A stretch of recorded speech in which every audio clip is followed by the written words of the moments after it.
तमाम रूहानी अमराज और मसाइल के हल के लिए पीर महमूदुल हसन तौहीदी चैनल को सब्सक्राइब कीजिए। बिस्मिल्लाहिर्रहमानिर्रहीम। अल्हम्दुलिल्लाहि वहदा वस्सलातु वस्सलामु अला मन ला नबिय्य बअदा वला रसूल बअदहु वला मासूम बअदा अम्मा बाद। मोहतरम भाइयों और बहनों, अस्सलामु अलैकुम व रहमतुल्लाहि व बरकातुहू। सूरत तौबा की आखिरी दो आयात से दुश्मनों की दुश्मनी, हासदीन की हसद से, बुरी नज़र वालों की नज़र से और ऐसे लोगों को तड़पाने का ये ख़ास अमल है सूरत तौबा की आखिरी दो आयात का। ये बहुत ताकतवर तरीन और तेज़ तरीन और पुरतासीर अमल है, क्योंकि मैंने आपसे ये वादा किया था कि इंशाअल्लाह अज़ीज़ आपको सूरत तौबा की आखिरी दो आयात, जो हमारे भाई और बहनें जो हमारे साथ मुंसलिक हैं हज़ारों की तादाद में, जो सूरत तौबा की आखिरी दो आयात के जिन्होंने 1.25 लाख के चिल्ले किए हैं, 70,000 के चिल्ले किए हैं, 41,000 वाले चिल्ले किए हैं और किसी ने 33,000 वाला चिल्ला किया है। कोई वैसे खुला पढ़ते हैं, कोई रूटीन में पढ़ते हैं, कोई हर नमाज के बाद पढ़ते हैं, कोई सुबह शाम पढ़ते हैं, कोई 313 रोज़ाना पढ़ते हैं, कोई 111 की तादाद में रोज़ाना पढ़ते हैं। जितने भी लोग इस नेटवर्क के साथ मुंसलिक हैं, सूरत तौबा की आखिरी दो आयात के नेटवर्क का, उस कम्युनिटी का हिस्सा है, ये उनके लिए ख़ास अमल है और इसकी सबको आम इजाज़त है। ख़ास इजाज़त के लिए आप अपना नाम और अपना इलाका कमेंट्स में लिख दिया करें। ख़ास इजाज़त भी कमेंट्स पढ़ के मैं ख़ुद दे देता हूँ। इसके लिए व्हाट्सअप पे रब्ता ना किया करें। व्हाट्सअप पे जो मैसेज करेगा इजाज़त के लिए, उसको जवाब नहीं दिया जाता, टाइम वेस्ट होता है। वहाँ पे सिर्फ इलाज वाले मरीज़ वॉइस मैसेज करते हैं, फिर वो अपनी बारी का इंतज़ार करते हैं, बारी से सबको जवाब दिया जाता है। इसलिए दूसरे मुसलमानों की हक़ तलफ़ी से भी बचें, हमें भी बचने दें और हमारे भी वक्त का ख्याल करें, अपना भी ख्याल करें। बार बार कॉल ना करें, मैसेज ना करें, सिर्फ एक बार वॉइस मैसेज करके इलाज के लिए रब्ता जिन्होंने करना होता है, और तरकीब के हवाले से, इजाज़त के हवाले से और इसमें आज़म की दुआ के हवाले से आप सिर्फ वीडियो के नीचे कमेंट्स करके अपना मसला लिख दिया करें दुआ के लिए, या अपना इलाका और अपना नाम लिख दिया करें इजाज़त के लिए, बस इतना काफ़ी है। तो सूरत तौबा की आखिरी दो आयात।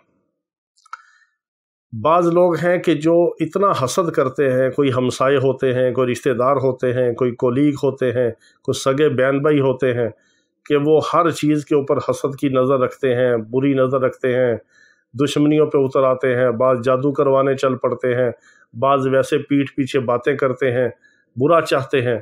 तो किसी भी किस्म का कोई आपका दुश्मन है, ज़ाहरी या बातनी, इंसानों में से है या जन्नात में से है, आपने सिर्फ ये अमल करना है।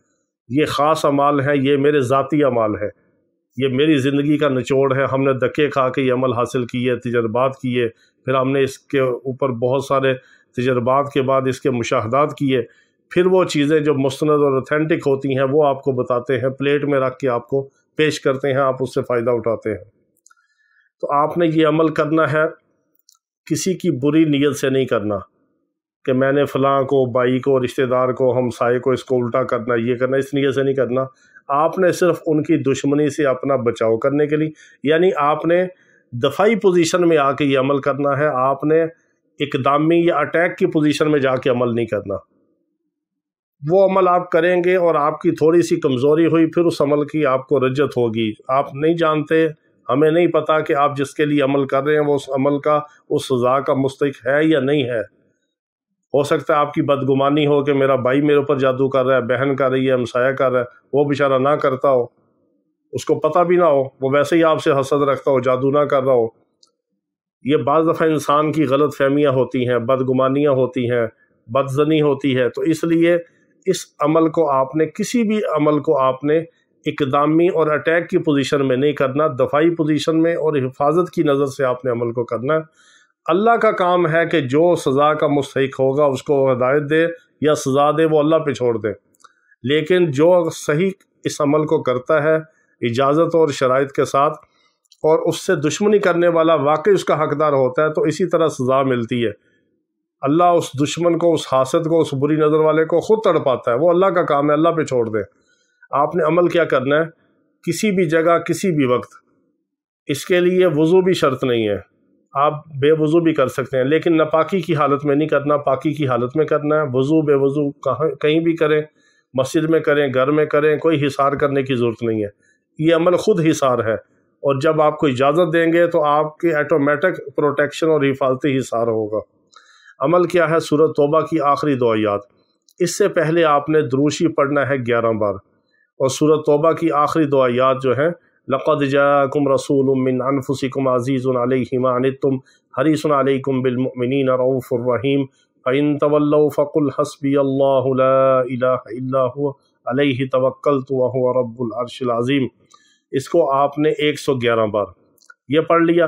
پھر آپ نے آخری دونوں قل اعوذ برب الفلق، قل اعوذ برب الناس بسم اللہ کے ساتھ 111 کی تعداد میں پڑھنے ہیں، اور اس ترتیب کے ساتھ کہ پہلے آپ نے بسم اللہ الرحمن الرحیم قل اعوذ برب الفلق مکمل پڑھ کے، پھر بسم اللہ الرحمن الرحیم قل اعوذ برب الناس ملک الناس الہ الناس من شر الوسواس الخناس الذی یوسوس فی صدور الناس من الجنۃ والناس۔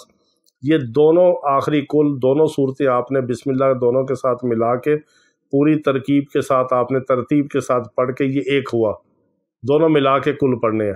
اسی طرح آپ نے 111 بار پھر آخر پہ یہ کل پڑھنے ہیں، پہلے 111 بار سورۃ توبہ کی آخری 2 آیات، اس سے پہلے 11 بار درود ابراہیمی کے بعد سورۃ توبہ کی آخری 2 آیات 111 بار، پھر آپ نے آخری دونوں اس ترکیب کے ساتھ کہ سورۃ فلق سورۃ ناس کو ملا کے پڑھنا اور بسم اللہ کے ساتھ پڑھنا ہے، 111 بار پڑھ کے آخر پہ پھر آپ نے درود ابراہیمی 11 بار پڑھنا ہے۔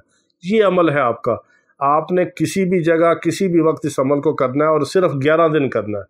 11 دن کے اندر آپ خود تماشا دیکھیں گے اس کا، اللہ تعالیٰ آپ کی حفاظت فرمائیں گے، اور دشمنوں کو اللہ کا کام ہے وہ سزا دے نہ دے اس پہ چھوڑ دیں۔ اس عمل کی سب کو عام اجازت ہے۔ اللہ رب العزت اپنے نام کی اپنے کلام کی ہمیں برکات عطا فرمائے، اور تمام روحانی جسمانی بیماروں کو شفائے کاملہ عاجلہ مستمرہ عطا فرمائے۔ وآخر دعوانا ان الحمد للہ رب العالمین۔